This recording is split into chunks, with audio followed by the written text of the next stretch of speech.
Sherman's last year with the team, whether they win the Super Bowl or whether they fall short, that this could be it.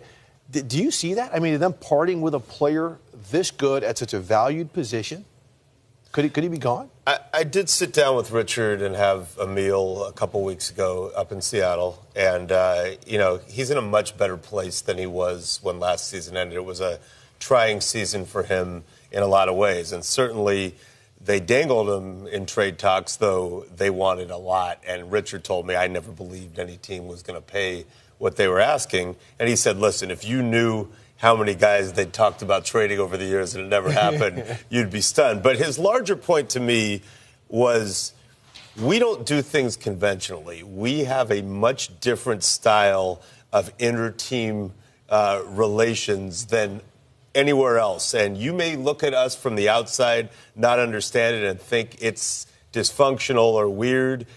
But the teams you probably think do it right probably haven't been doing what we've done the last few years. So Pete Carroll gives them a lot of opportunity to be themselves, to express themselves.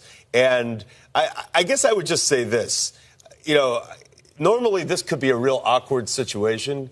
Richard Sherman showed back up. They're in a better place. Everything's fine. And I think they will bond together and compete the way they always have. Now, Jeff, my caveat is if things start to go bad early, there is a real potential for this thing to unravel. Yeah, and let's face it, we all know that Pete Carroll feeds, and this team feeds off this kind of drama, controversy, whatever you want to call it. They try to create that kind of atmosphere where people can be themselves, and that locker room is unlike any other in the NFL. There's no question. That's true. The personalities. That's a true point. The bigger issue I see here is that they are going from a team that has relied so much on its defense to be championship caliber to a team that's going to have to rely on its quarterback to be championship caliber. Yeah. And when you begin to make that move, that to me is where someone like Richard Sherman becomes expendable, because it's no secret that there have been issues there with Russell Wilson.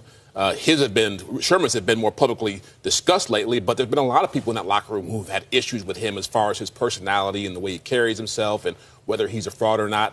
Pete Carroll's got to nip that in the bud if he wants to keep winning games and competing for championships, because this team going forward is going to be about Russell Wilson.